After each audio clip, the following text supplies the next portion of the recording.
What? More Pokemon news? Already? Oh my god, it just keeps coming! They give us nothing for months and now it just won't stop. It's almost like they realized they have to market their game.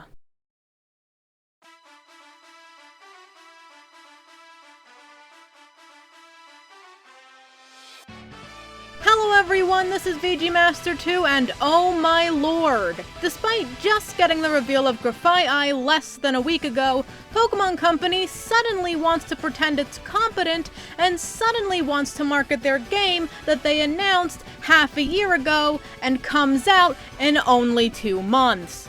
This trailer was announced to be happening on the 6th of September 2022 and actually happened the next day on the 7th.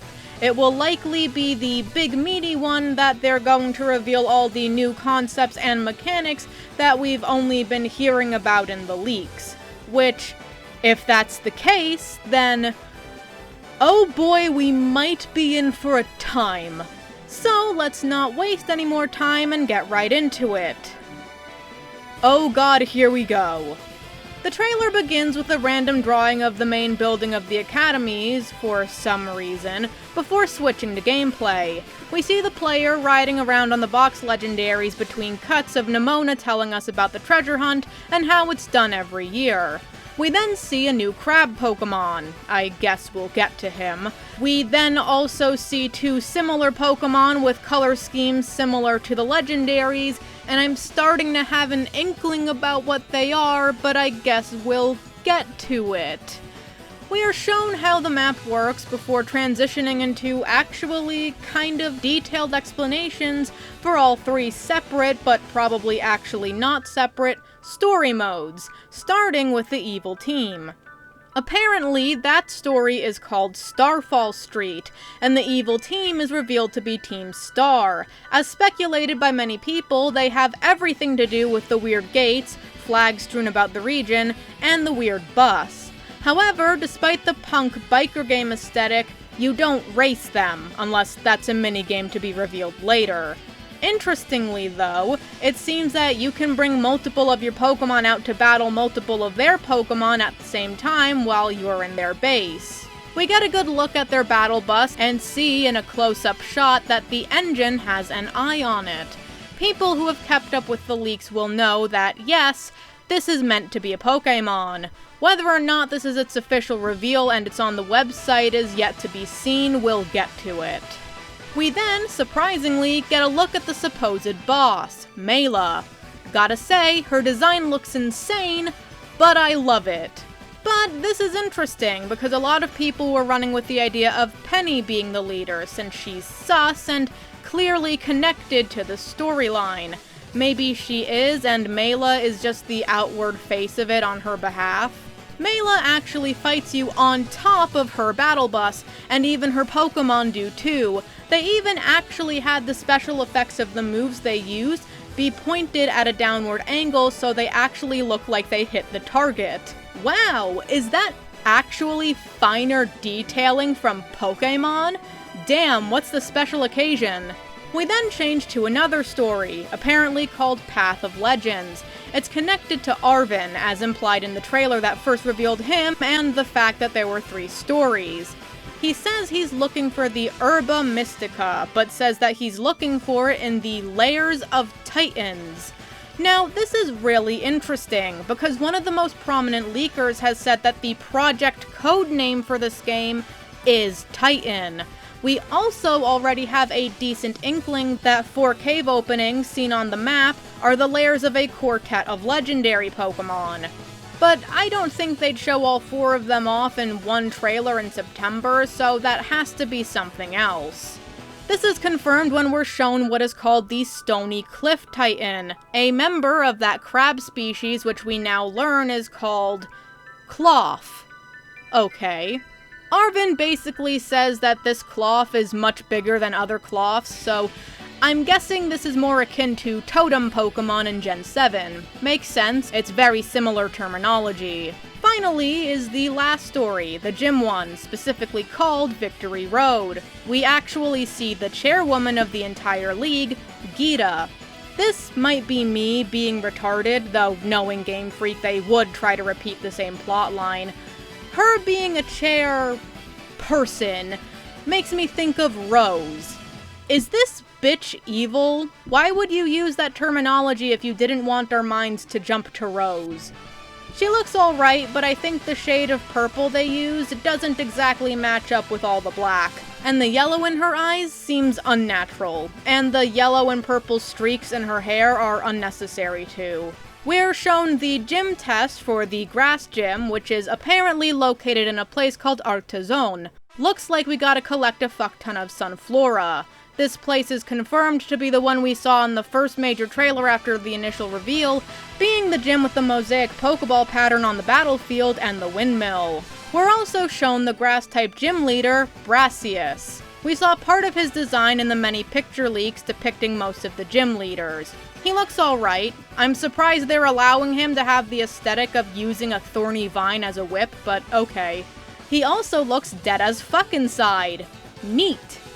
From this trailer, we can see he uses at least a Smoliv and a Sudowoodo, which is interesting because he's not a grass type. However, Brassius actually uses the gimmick to crystallize him into a grass type, which would be more interesting and clever had it not been super predictable and an easy move to read.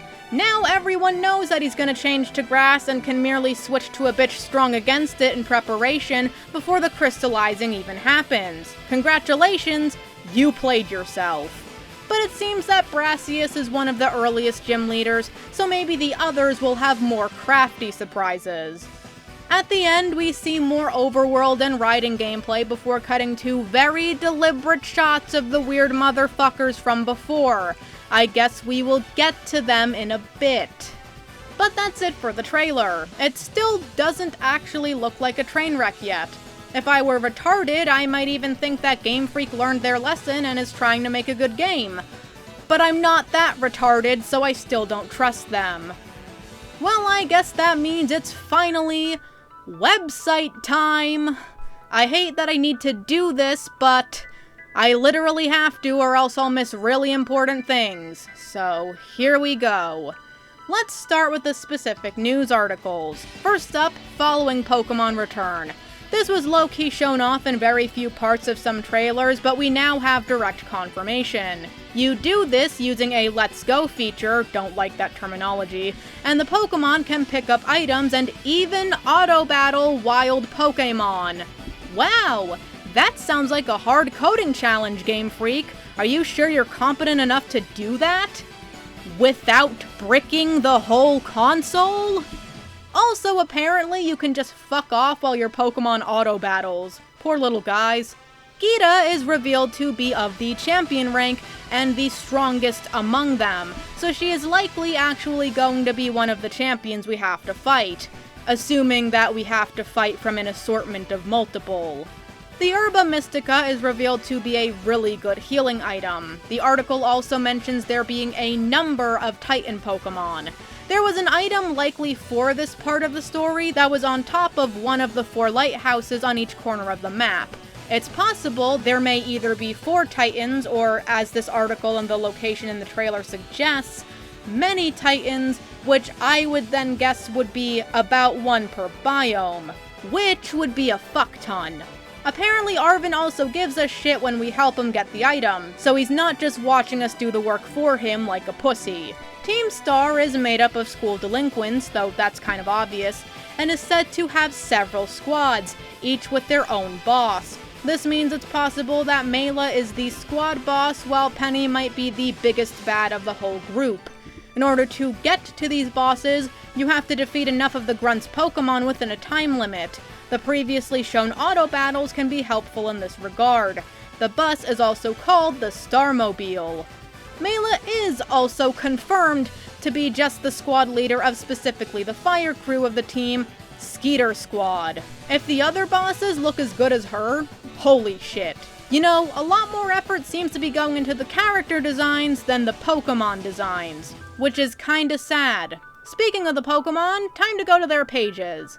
Cloth is Mono Rock type and the Ambush Pokemon.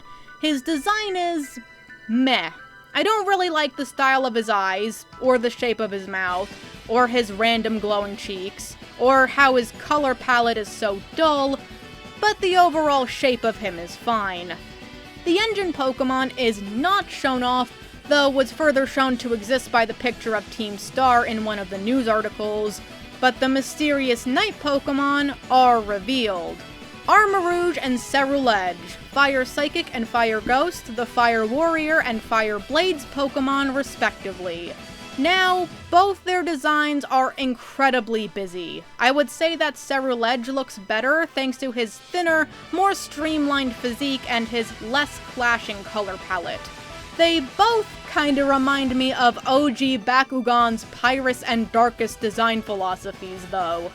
Now, Ceruledge specifically kind of gives off Gallade vibes, and that may or may not be intentional. I've said in multiple other videos that it's been leaked that a new type of Pokemon is going to be what the community calls Paradox Pokemon, the past or future natural state of a Pokemon. Well, some Pokemon have been claimed to be getting both a past and future version. While it hasn't gotten a past form confirmed, Gallade was claimed to be getting a future form. But then why are these not called Gallade? Well, it was mentioned by leakers that these Pokemon were going to have different names. It's probably for plot twist reasons. Besides, Pokemon already change names as they evolve, so I guess it is kind of consistent. I think that most timey-wimey stuff in media is pure bullshittery and causes the destruction of the world building, so I'd love to see them try to get out of that one unscathed. However, it was also leaked that there was going to be a split evolution path, with one being a Fire Knight and the other being Fire Blades, which are basically these guys' species categories, so they may be that and not the different forms of Gallade. Interesting how they didn't reveal that those are gonna be a thing yet. Guess they might be waiting for next time. And that's all for today. Like I said before, it doesn't look like complete dog shit yet. There's always room for the story to shit the bed, but if it does, they're hiding it from us real well. With the track record they've been having lately, I almost expect something new within the next couple of weeks, though I believe this is confirmation that we are indeed getting at least one major trailer every month.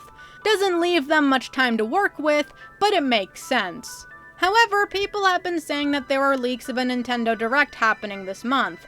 It is supposed to be a major general, so it makes sense that Pokemon would put their shit first because they're attention whores. In fact, I wouldn't be surprised if they did a mini segment in the Direct saying, "Hey, there was Pokemon news, go check it out."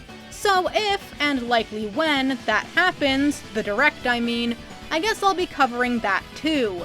Given Pokemon doesn't get even more info happy, that'll likely be my next video if it happens. Regardless, that's it for now. I'm VGMaster2, and I hope to see you next time.